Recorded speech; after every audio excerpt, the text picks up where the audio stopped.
you.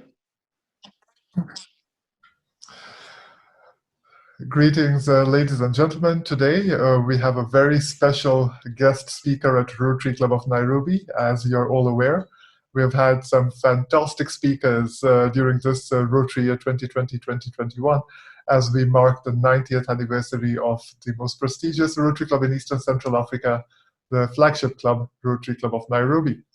So today with us we have Oscar-nominated filmmaker, author, business coach. She wears very many caps, and we'll get to know more from Ravneet Sippy Chadha, who has also made a beautiful movie called Subira, which was a short film in 2008, which she wrote, directed and produced, and has recently, upon its release, won 15 international awards and was invited to the Cannes Film Festival in France. Subira in 2018, her first feature film, based on the short film, was Kenya's official entry into the 92nd Academy Awards in the Best International Feature Film category. And Sippy also is an accomplished business coach and NLP life coach. So with that short introduction, welcome, Sippy. Thank you so much, Ritesh, and thank you, Rotary Club of Nairobi, which I hear very dearly in my heart. I came to speak to them also, to you, all of you, on the eve of, when Subira was getting released. This was 2018 or 2019, I think. Yes. I'm familiar with a lot of them. So thank you and for having me in this forum today. And I will be talking about manifesting abundance with ease, grace, and flow. So just a little bit about myself beyond being a filmmaker and a life coach. I'm also a mother of 2 young adults. My daughter is 20 and my son is 22, and I have a lovely husband. I came here to Kenya from India via marriage, and also, I was the one of the founding members with my husband, Chadha, of Muthaiga Club, Rotary Club of Muthaiga in 1997. So it's very dear to me. Rotary Club is very dear to me. So I want to just jump right into what does it mean when I say that we can manifest abundance with ease, grace, and flow, So the word abundance means an overflow of something, anything. Somehow we associate abundance with materialistic, money. That's totally fine. But I think the broader meaning of abundance could be anything, love, well-being, health, ease. And I think in Hindi, the word abundance comes with barakat. Yeah, and it's got to be associated with, the divine somehow. So, and why I'm saying manifesting abundance with ease, grace, and flow means that we are at the source of manifesting, meaning we have the power to shift our lives around. If it is seeming like a struggle and things are not happening, there's actually a formula that we can follow that has us have life come to us with ease, grace, and flow. Life come to us rather than we chasing it, and life seemed like a struggle. Like so many times during COVID, pre-COVID, it sort of seems like that. So I will be sharing actually from my own life experiences, and then telling you all how in the life coaching platform, what formulas we use to shift, people and their way of being such that life occurs to them from ease, grace, and flow, and the struggle is eliminated. So I came to Kenya, so it's a personal talk, and I really want to share myself.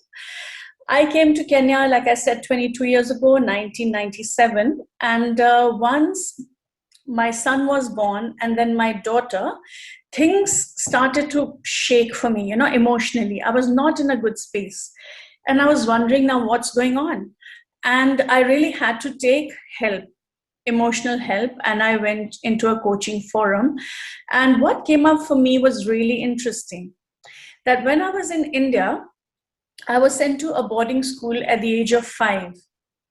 And when I was sent into boarding school, I made it mean that I was abandoned. And that was actually a trauma for me. The 5-year-old went through a trauma. And now, after 20, 22 years of being in coaching, I do realize that we all have traumas and we give it meanings. Most of the time, they happen in early childhood, can happen as teenagers. And I think around as young adults could be the maximum that we can, go through traumas from my coaching experience. And so what happens is that our subconscious registers that one incident, and it plays out in our lives each and every time we want to play a higher game. When I deciphered that, I think I was in my early 30s when I got to know that actually my trauma came from that incident of being sent to a boarding school, and I made it mean that people will abandon me. How it was manifesting now, that I had a family of 4 of us, husband, wife, son, and when the daughter was born in year 2000, my subconscious started to tell me in a very real way that, oh my God, your family is going to abandon you. Why? Because when I was in India and at 5 years old, and I had a sister who was born then, I was sent to boarding school. My parents, of course, did the best for me. They probably saved up to send me to one of the best schools. But of course, the little girl did not have maturity, right?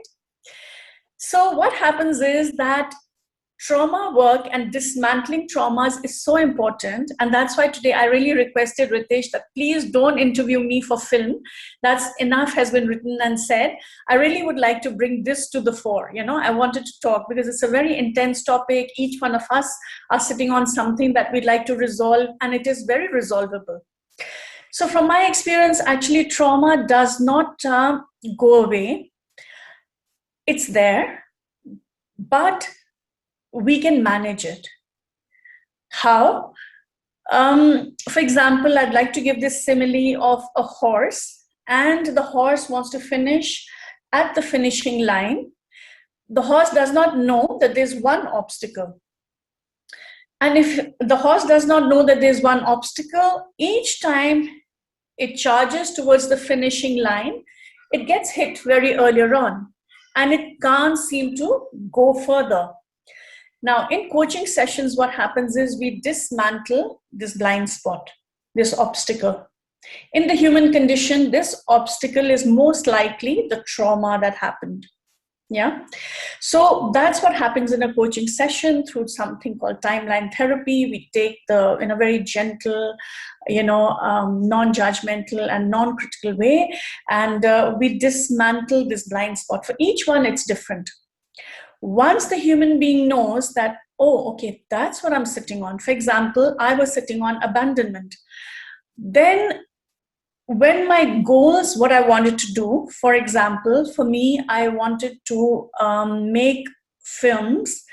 I wanted to write. Writing is cathartic for me. And I wanted the whole world to see my point of view. So that became my goal.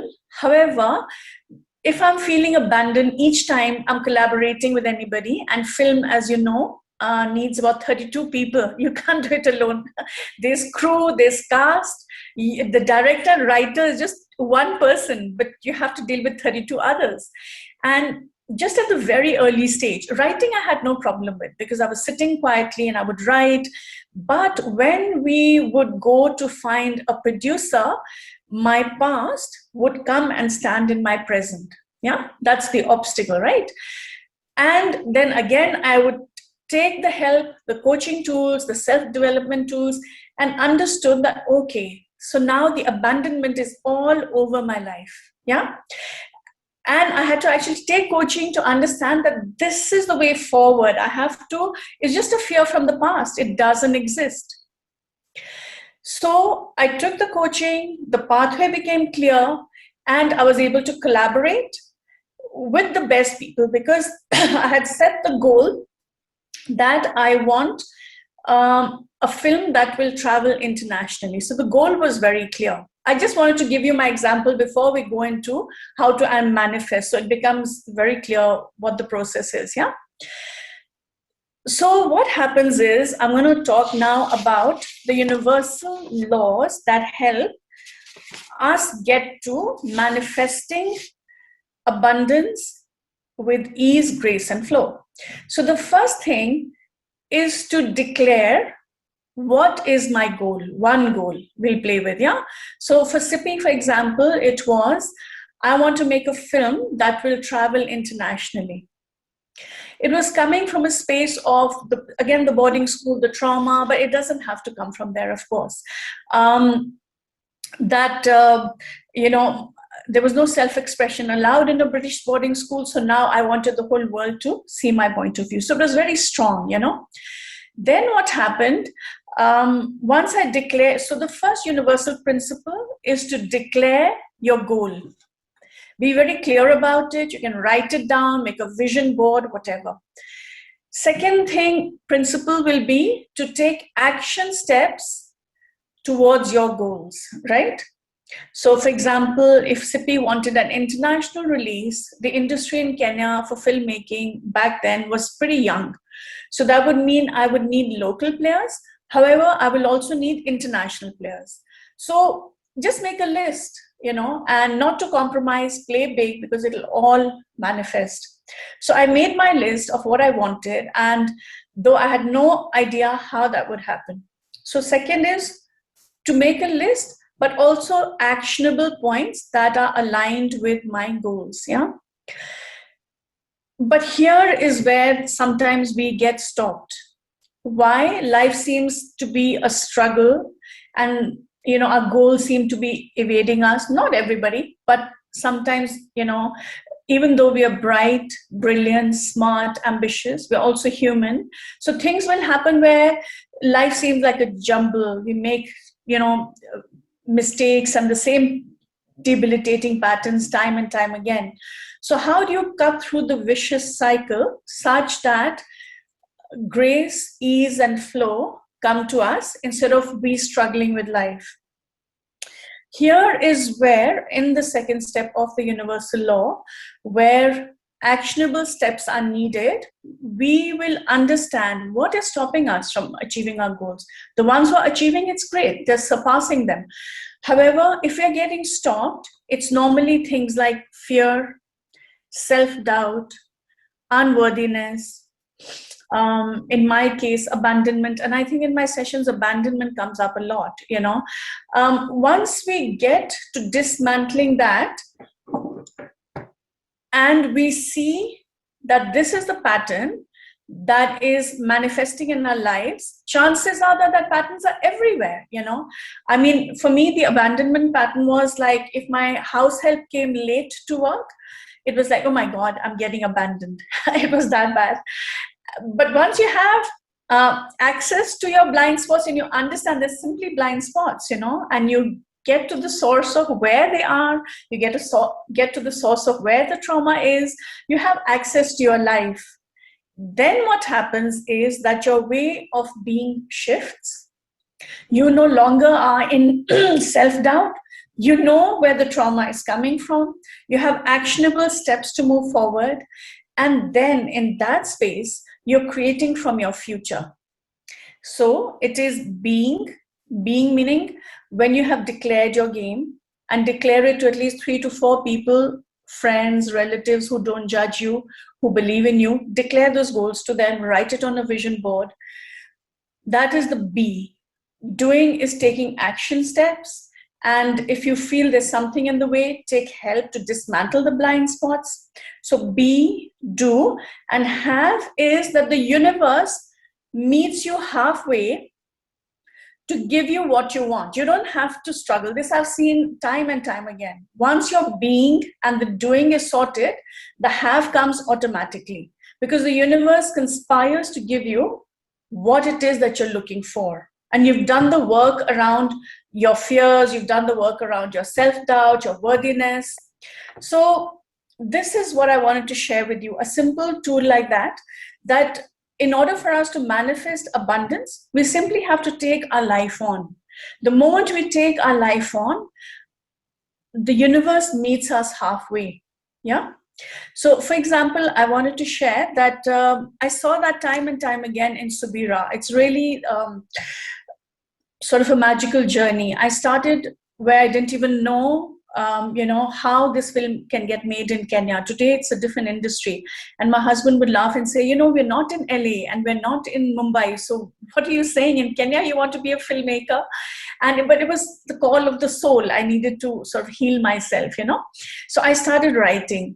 And then instead of me looking for a producer, when I was ready, when I felt I needed an international release, the producer was a beautiful person who believed in the story as much as I did. It was a Muslim girl story out in Lamu, where the men were allowed and the boys were allowed a lot of freedom, and the Subira and her lot were not even allowed to swim or have fun. It was considered bad somehow.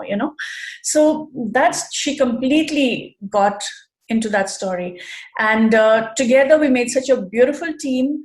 Our values were the same. This was the universe calling now. Once I was taking, actions into the unknown. What happened was all kinds of magic was starting to show up simply because I was going beyond, my fears, my self-doubt, my feeling that I was in this rocky ground. Yeah.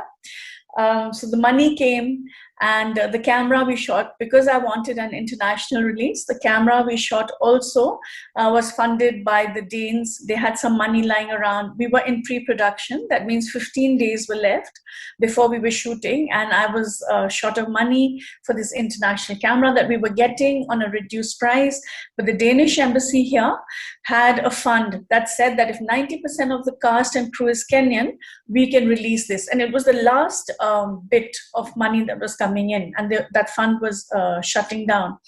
So all kinds of stuff happened. And then how did we just, on my first feature, how did we make it to the Oscars, So just absolute magic happened. And not just here, time and time again, when I take on my fears, when I take on my self-doubt, what is in the way, I'm willing to take that on. A larger world of abundance that I am the source of shows up.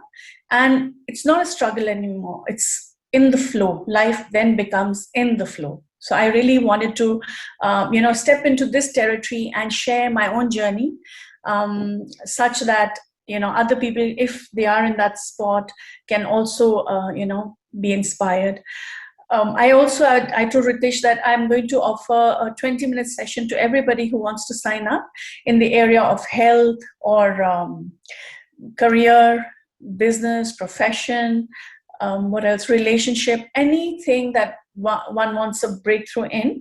I have been doing this for 20 years. I've been putting my own self in coaching forums, and I really want to offer this to whoever is ready to take it on. So you can get in touch with Ritesh, or you can write your numbers here, or I don't know which other ways there are. I can write my number. You can get in touch with Ritesh, I think. Thank you. Thank you so much, Sippy, for a number of things. Firstly, for actually sharing your personal story and journey with us.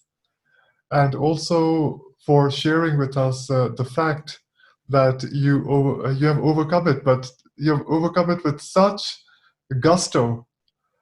And the manner in which it's true, when we hear a Kenyan filmmaker, for example, going back to film, and for the very first attempt at making a feature film, championing the film to such an extent where it's nominated for Oscars, this on its own deserves a story. Thank you so much. So I know that there are some members and guests who have logged on, and I'll urge them to actually ask some questions to you if you don't mind. No, absolutely. I have a question, Sippy. You mentioned that timeline therapy, and I too have studied NLP and timeline therapy, but I know for a fact, usually when there is some trauma involved, they usually say that you have to reset, you have to go back all the way to Gestalt, you have to literally find out what happened at the very beginning. And that is sometimes something which we don't actually know unless someone is there to guide us through. Absolutely, yeah. I mean, who would imagine that the way we behave, we interact, the way we actually perceive certain aspects of life has something to do with something deeply rooted in childhood. It's just amazing, actually, everything that we do. I mean, that's what, over the 20 years. And then I just got addicted to self development. I thought, my God, it gives me so much freedom to understand who I am. Also, Ritesh, this word enlightenment, from psychology and from the self development industry, it means that we have layers and layers and layers of debilitating patterns. Yeah. Not all of them are debilitating. For example, I'll just share with you that, again, my trauma is boarding school, and that defines who I am. For me to always achieve and be at the sort of leading, I must be at the leading, how do you say, forefront and achieving these awards and all that. It's in my psyche that if I don't achieve, if I don't get the recognition, I will be abandoned. Nobody will care for me. So sometimes that works for you as well, And the journey of recognizing who you are is actually then more power to you, right? Because then you can manage yourself, and you have more power in the sense you understand who you are and where you're coming from, and that's the journey of enlightenment. When your blind spots are enlightened, they're no longer blind spots. It's not the same enlightenment as spirituality, I guess, or maybe it is, I don't know. But from the psychology point of view, it's quite amazing, because then you're not rattled quite easily, because you're understanding your journey. My daughter was to go to America to study, and my heart was crying. It was crying. And I understood it, that it only means that my family, my daughter is abandoning me. It's the same, So, but this time I caught it. I'm like, this is not on. She needs me versus me going into a pathetic state, Once you recognize it, it no longer has power over you. Then you have power over it, Yeah, it's quite magical, and that's why I chose. I'm going to speak about this. I'm going to throw it out there. And if you know coaches and if you're stuck, please go get the help. It's so worth it, It is absolutely worth it. And Sippy, we also are very grateful for this wonderful offer you've given to members of Rotary Club of Nairobi, that you will actually have a 20-minute conversation in order to help assist with whatever problem they might be facing. I think Rotarian Kalpa also has a question for you, if that's okay. Yes, please. Absolutely. Kalpa? So first of all, I really want to acknowledge you, Kalpa, to be vulnerable and to share this.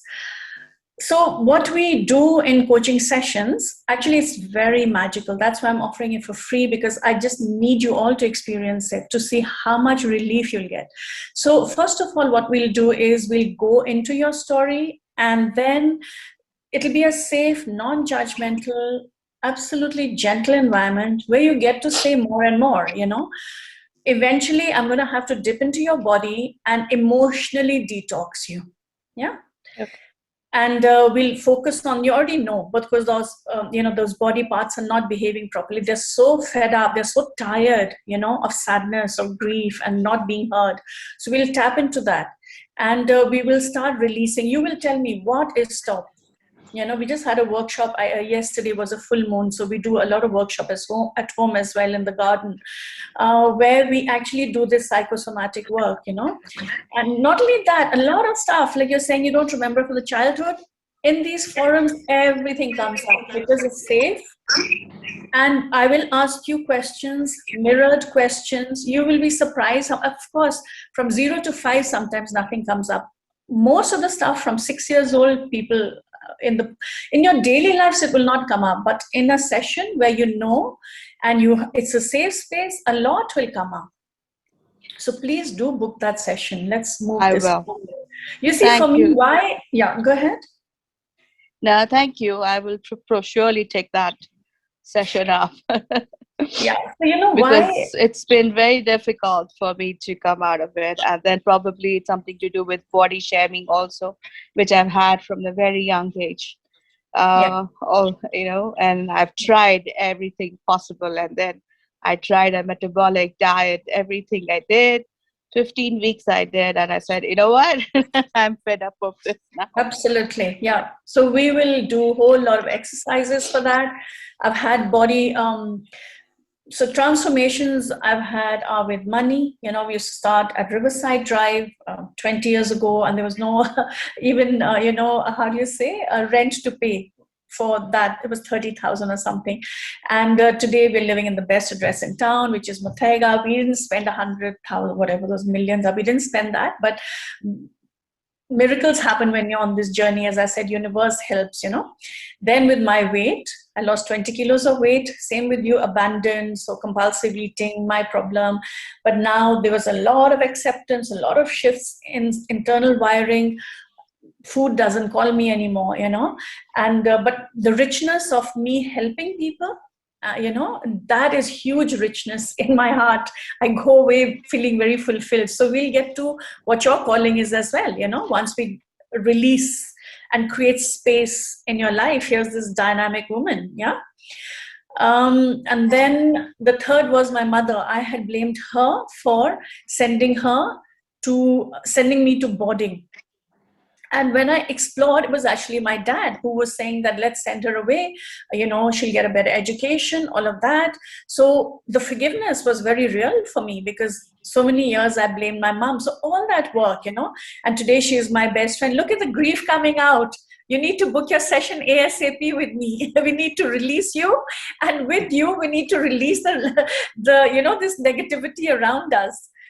So I'm going to quickly share one last thing. It's called the 100th principle, the 100th monkey principle.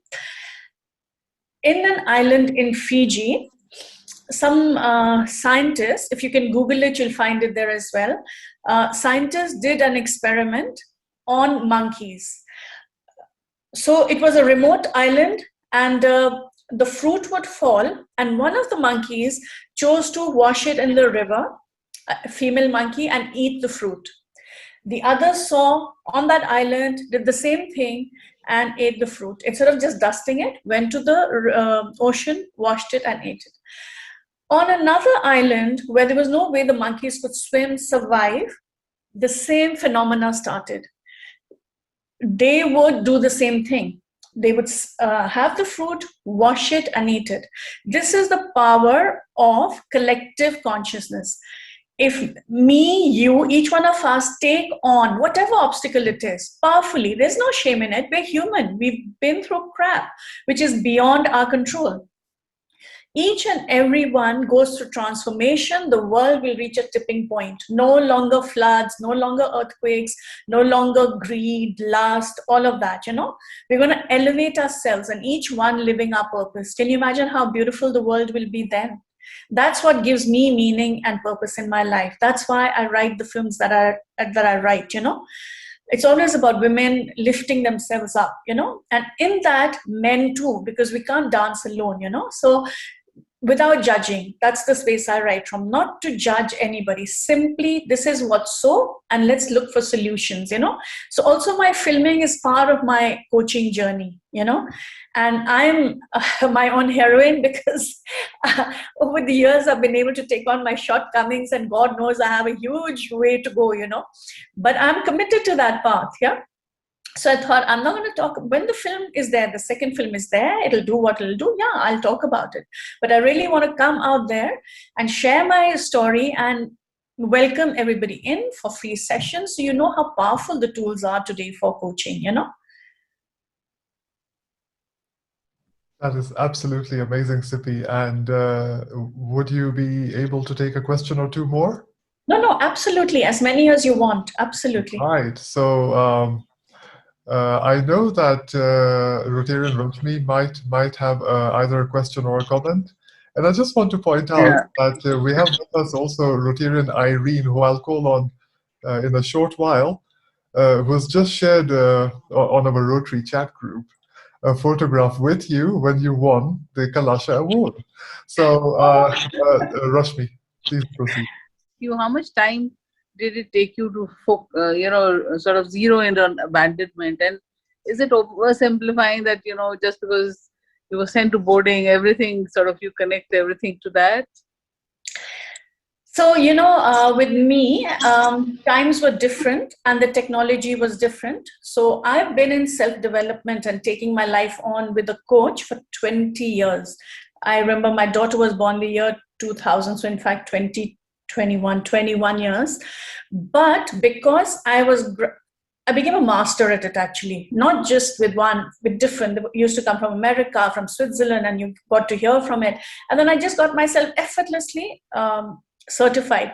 But today I have a very solid process in which you come to me and I'll mold you and take out because I know where you're hiding. I know where those blind spots are because I've done it for so long, So for me, it took me 20 years, but today I'm a master at my game. I can say that. In fact, I'm not master at filming at all because I've only done one and it's a collaborative process, But with coaching, I can really help. So I decided that I'm going to focus on this, put my mind on this and reach out and talk about it, such that others can take their whatever it is and live your dream goals. It's all possible.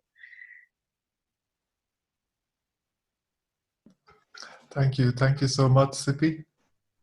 And I would like to call out on Rotarian Irene. Rotarian Irene, who has shared a beautiful photograph standing right next to you and the star of your film, Subira. Irene. Yes. Hi, everyone. Hi, Sippy. Hi, Irene. It's been a while. It's so good to see you. Thank you. Yeah, and it's especially after this whole COVID lockdown, a lot of things fell on the wayside because the last chat that we had is that you were actually going to come and address the business forum, but on the film production side. So to be honest, I thought much of today's session was going to focus on the film side of it. And what I was going to ask is on that side, how you go from having done anything or nothing at all in film to producing a world-class film that's kind of being nominated for the Oscars. And I was thinking there must have been challenges along the way. The fact that you too many. Raise money, the fact that you need to market it to a skeptical market, and all of that, you still manage to overcome and produce something phenomenal. If you don't mind, do you want to walk us through that and what it takes in your inner self to kind of overcome those nagging negative voices in your head that might discourage you from going forward? Mm-hmm. That's a very good question, Irene. So I think I actually use the coaching tools to help me. And one was that. And second was that I couldn't put it down. It became so difficult sometimes. And I would tell myself, Sippy, give yourself permission to quit. I just couldn't quit because I had to pour all that, my past out, And so because I couldn't quit, I couldn't give myself permission to quit. I had no choice but to march ahead, And once my producer came on board, I had actually saved for so long for the film, small money. If I go to India, the shagan we get, the goodwill from my mom, I mean, you laugh at it, but I'd all invested it in, fixed deposits and this and that. I just saved. So I thought it was not enough. It was quite a lot in dollars. But when I sat down with my producer and I said, I think we need to look for that money. And this is how much I have. She was, are you kidding? This is more than enough because in Europe, this is what we are doing, low budget films and on good quality. Her coming on board, and she had the same vision as me, and she had the resources. So what we told, for example, the film was half based in Lamu, half based here. So water represent emotions. It was her networks that said that Talib Rasmussen, who was the cinematographer, who was just fabulous, she's a very known name in Denmark, Vibeke Marcia. She's well known. She's done films with these big Lars von Trier and things like that. So when she came on board, but she also has a production company here, and she has a place here. So she would come in and out, and she heard about me, and she read the script. It was a little bit messy because, I haven't been to film school, but she saw my passion and she heard me as a woman and what I was trying to say. So her coming on board was the first big, bold sort of, how do you say, opportunity the film project got. And then the cinematographer she brought on board, because he shoots advertisements and he gets paid very well, but there's no soul there, right? So once he read the script, it was just brilliant. And then Vibeke was the second star. So he came on board because I hadn't shot. I mean, I'd shot the short film, but I hadn't done a feature film. So Vibeke told him to talk to me on the phone, and I was just unstoppable with my energy and the pictures of Lamu. So he came on board on reduced fee. Then with the editing, so we were clever about it. We showed the pictures. She went down to Lamu with me, and we just took some pictures and we sent it to Hollywood. She had a guy she works with, Terry Kelly. He's a very good editor, Paramount, who's done big names. And when he saw the footage, he's like, oh my God, I'd love to do this passion project. So again, after their work, they work from like 9 to 5, they're part of the union. So after 5 o'clock and on the weekend, we did up a contract and he said, okay, I'm going to do this. And also people have a very soft heart for Africa. And it was a Muslim woman story. And then he showed it to his sound designer. So the vision has to be clear. Magic will happen, as I said, Yeah. And so he brought on this other guy who had worked in Hollywood all his life. So when he saw the footage, he came on board, all within my budget. And I'm telling you, when I ran out, the last bit I ran out of money, my music composer was just fantastic. She's an Israeli lady and young girl, she just fell in love again with the footage, and she was, I'm doing this and just pay me whatever. And we really got her for little money, because now her film again has been nominated at the Oscars and all. She gave the most beautiful music. For people who haven't seen it, will see it at Showmax. They are just buying it now. So I think you have to believe in your staff. Like I said, make your vision board, believe in it, take action steps aligned with that. Don't fall. It'll happen. Just believe in yourself. Take the coaching, get the crap out of the way. The emotional stuff that says, oh my God, I can never do it. It's only from the past. It's only from baggage from your past that's coming into your present and not allowing you to move forward. And then I think it did the awards because it was such a fresh looking film. I don't actually watch a lot of films. Now I watch Netflix, but then I didn't watch Netflix. So it was very fresh, the perspective. People loved it for what it was. And so I remember telling this story. Ritesh, do I have time? Yes, you do. Okay, so I didn't know even Kalashas, and I didn't know how do you send nominations. And my editor, local editor here, Rose, she, I think, understood that this is something, and she told me, let's send it for Kalashas. And she goes, they're getting nominated, dress up and go, because I'm not very good at dressing up. I'll just go as I am. She goes, can you dress up and go? I said, yeah, I will. And the whole industry was there at Prestige Cinema. And they were going to unveil which films have been nominated for the Kalashas. And I'm sitting there and nobody, I was absolute nobody. And I go in and Rose was with me. And when the nominations were unveiled, Subira was maximum. We were nominated for, 15 titles. And people looked and said, well, who is Sippy Chadha? Can you stand up? And I thought, oh my God, I don't even know. So I stood up and claps and all that. And then before that, nobody. There was press and there was KBC and all these TV stations, and they were interviewing other big stars, Selena and all that. And I was just sitting there. And I didn't understand quite what this Kalasha was. I came out and everybody wanted an interview with Sippy. And I thought, and suddenly I became like, what do you want to tell Kenya about filmmaking? And I thought, you must be kidding me, So time and time again, I remember when we had gone to, I was in LA editing with Terry, and we were going to the sound designers. He was just driving me. And I said, actually, what do you think of the film? He goes, I think it should be the Oscar entry for Kenya. And I thought, oh, I just couldn't believe it. I'm like, oh God, please don't even tell me that, because it's your first film, you don't feel confident. So it's just been magic and magic and magic. So I often tell myself, like, this simile that was coming to me was, I was the ant who was plowing alone, plowing down that ant hill. And suddenly I saw light at the end of the tunnel. It felt like that.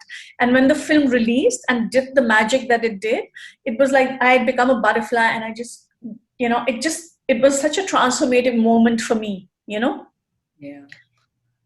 It was huge. Yeah, I guess all I can say to that, because I don't want to hog the time, is that, as you said to Rashmi, it's almost like once the path is clear in your head, then all the pieces fall together, because it looks like you didn't have to go very far to look for the producer, the photographer, the executive producer, yourself.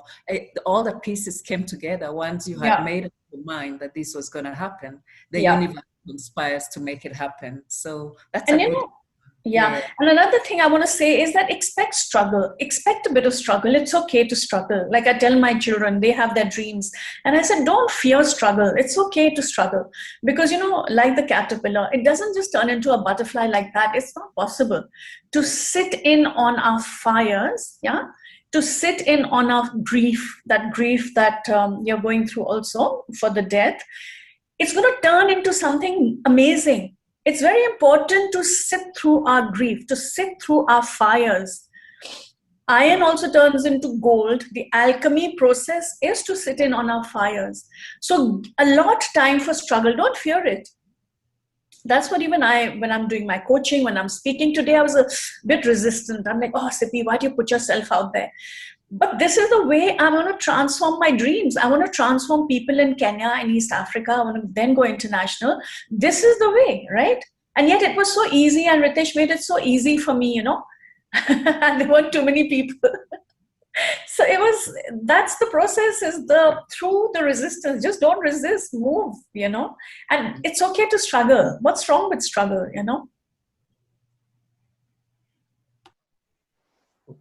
Are you optimistic for Kenya? Because it looks like we encounter struggle at birth, because right now our politics is like any which way you look, and it has to do with government. It's like almost a resistance that starts with you right from day one. And then there's just the struggle of going through life, losing parents or losing a child, or then you live in a country like Kenya, which has its own problems with the corruption, the systems that don't work. Are you optimistic? And so I think for me, my work is around consciousness, right? Expanding a sense of who we are. And I feel that if enough of us take on our lives and elevate our own sense of self, I think the negativity will be absorbed in that. I do feel that we'll reach a tipping point, and all this will be absorbed in that. For me, it's a lot to take on politics. I just don't go there. I don't read the newspaper. I read the Business Daily, and that's it. It's because I need to keep it clean for myself. I don't want to go into that mental chatter, Yeah. And I do believe that if we are able to transform one person at a time, to let go and release the pain and the grief and the past trauma, there's a new world emerging, Thank you for for giving us the opportunity. Thanks, President Ritesh, that you invited her, and for letting me have a moment. Thank you very much. Thank you so much, Irene. And with that, Sippy, thank you so much for sharing your story, but more importantly, for telling us in no uncertain terms that we can attract abundance. And that's exactly what we should all focus on, actually. Everyone definitely does have these blind spots and obstacles, and you've also given us guidance as to how to overcome them by visiting individuals who can enable us to pull through such situations by deciphering and dismantling those obstacles. So that's the reason we will actually now be coming to you, Sippy. Thank you so much. Absolutely. Looking forward to that, Ritesh. Thank you. Thank you so much for this opportunity. And once again, I'd like to let all the individuals who have logged on today that Sippy has very generously offered to have a 20-minute session with anyone who actually approaches her with any dilemma. And we all know that in order to manifest abundance, we have to have some clarity in the mind and the thought process. And Sippy is here to help us. And Sippy, once again, I know for a fact that it's early for the second movie, but we are eager to have an opportunity to view your initial movie, Subira, again and again, hopefully. So we're looking forward for access to it again, now that it's away from the cinema houses. And we are looking forward to, of course, the next installment. I'll also give an opportunity to Rotarian Lorraine to kindly say a few words. She's from Rotary Club of Karen. Okay.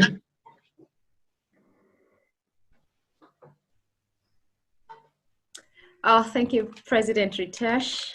Thank you, Sippy. I was quietly just listening in and just being blown away by the discussions you were having. On Sunday, just to give you a background, on Sunday, Sippy, I held a Father's Day event, just honoring fathers who are here, fathers in heaven, and fathers in waiting. But it's been a week of receiving so much more, because for me it wasn't really, we were not out to do a celebration, because we are very cognizant of the fact that before we can celebrate, we need to heal and we need to forgive.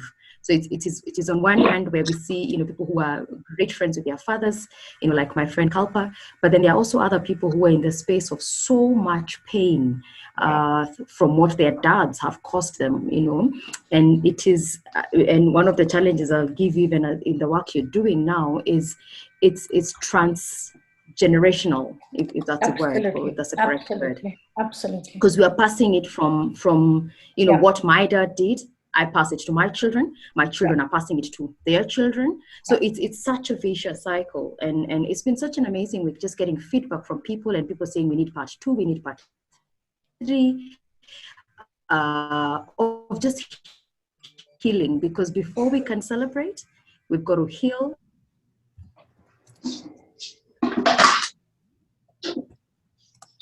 Yes, absolutely. So that's called the father wound, like you said.